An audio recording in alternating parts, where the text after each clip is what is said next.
안녕하세요. 연세아이즈 성형외과의 유창호 원장입니다.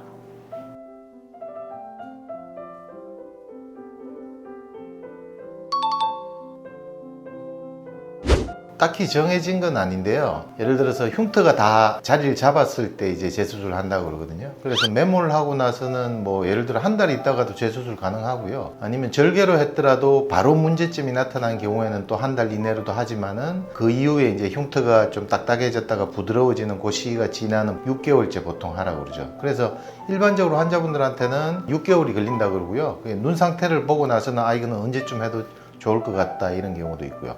간혹 흉터가 너무 나쁘고 유착이 너무 안 좋거나 이러면은 우리가 흉터를 푸는 주사도 놓으면서 1년 이상 한 2년 기다리는 경우도 있습니다. 그러니까 개인마다 그 눈 특징 사정에 따라서 수술 방법에 따라서 다 조금씩 차이는 있다고 보시면 되겠네요. 예를 들어서 소세지 쌍꺼풀과 붓기는 어떻게 구분할까요? 일단 수술 후에는 다 붓기가 있습니다. 그러니까 소세지가 안 될 눈이라도 붓기가 있으면 소세지처럼 보이는데 붓기가 빠져보면 알죠.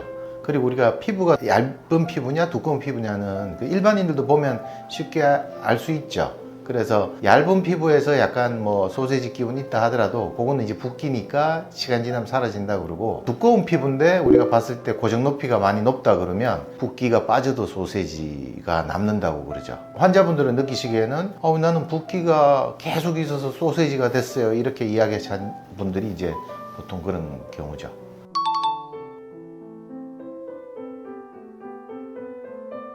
절개를 해도 피부가 너무 탄력이 좋고 피부가 두껍고 그리고 눈 뜨는 힘이 약하거나 아니면 라인을 좀 높게 잡았다든가 이런 경우에는 절개를 해도 풀립니다. 그래서 무조건 안 풀리게 하려고 세게 잡으면 그런 눈도 안 풀릴 수가 있는데요. 쌍꺼풀이 풀린다 만다 하는 건 이제 우리가 쌍꺼풀의 깊이를 이야기하거든요. 크기 말고 눈을 떴을 때 이렇게 쌍꺼풀의 깊이, 결국 속눈썹 들리는 것도 마찬가지인데, 쌍꺼풀 수술 한번 해보신 분들은 다 기억나시겠지만 수술 이후에 자리 잡기 전까지는 이렇게 라인이 깊어 보입니다. 그게 어느 정도 시간이 지나면서 옅어지는 과정을 겪어야 되는데, 우리가 예상한 것보다 좀 많이 옅어지는 사람이 있고 예상한 것만큼 안 옅어지는 사람이 있거든요. 그거를 우리가 정확하게 딱 잡았다 하더라도 그 옅어지는 과정이 조금 더 많이 진행되는 사람들은 풀릴 수가 있죠. 절개도 마찬가지고요. 지금 현 상황에서 내가 바뀌고 싶은 게 가능한 수술이냐 아니냐는 사람 눈마다 다 다릅니다. 그러니까 눈매 교정을 예를 들어서 뭐 나는 눈매 교정 했는데도 조금 졸린 것 같다, 조금 더 눈매 교정을 해서 좀 더 또렷하게 하고 싶다 그럴 때, 예를 들어서 밤에 눈 뜨고 자는 게 약간 걱정된다거나 아니면 라인이 너무 깊어지는 게 걱정이 되면 그걸 환자분한테 알려줘야 되겠죠. 그래서 그렇게 되면서까지 수술하기에는 안 좋으면 안 하는 게 좋죠. 대부분은 이제 재수술 하시는 분들이 이제 욕심을 약간 내려놓는 경향이 있죠. 그 욕심을 줄인다면, 좀 환상만 가지지 않는다면 대부분은 뭐 수술이 가능한 상태라고 생각하시면 됩니다.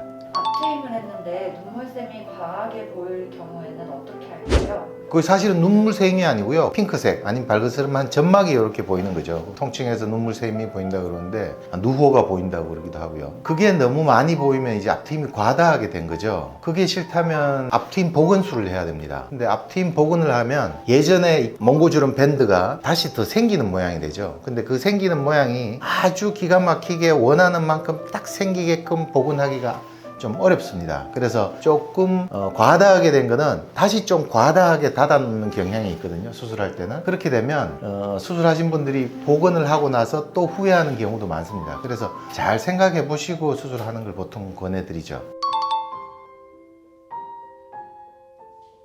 앞트임은 누가 봐도 이렇게 동양인 눈 내측 몽고주름 밴드가 많이 가리는 눈, 특히나 이제 또 그런 분들은 쌍꺼풀을 만들어도 내측이 가리는 눈이 되겠죠. 그런 눈에서는 몽고주름 밴드가 심한 게 조금 완화되는 정도, 몽고주름이 조금 남는다는 느낌이 드는 거를 저는 선호하거든요. 그게 이제 꼭 수술 안 한 듯한 느낌이 들고, 그게 좀 많이 심하시고 쌍꺼풀도 좀 크게 원하시면은 그 몽고주름 밴드도 좀 많이 태야 됩니다. 그래야지 좀 밸런스가 맞으니까요. 어쨌든 저는 과한 거는 안 좋다고 봅니다. 차라리 부족한 게 낫지, 과하게 돼서 이상하게 되면은 다시 갔던 길을 되돌아와야 되는 일이 생기기 때문에 그거는 조금 안 좋지 않나 생각합니다. 뒤트임은 조건이 안 되는데 뒤트임을 과하게 해놓은 경우가 아주 많습니다. 그래서 뒤트임이 그렇게 사실 필요한 눈도 그렇게 많지 않고요. 제한이 많은 수술이라서 뒤팀을 한다 해도 무리하지 않는 범위 내에서 뭐 점막이 뒤집어져 보인다든가 아니면은 눈을 튼 모양이 실제로 눈이 커진 듯한 모양이 아니고 그쪽이 찢어진다는 느낌 정도 이렇게 될 눈이라면 큰 차라리 뒤팀 안 하는 게 나을 수도 있겠죠. 티가 안 나는 한도 내에서 해준 정도가 이제 제일 낫다고 저는 보죠.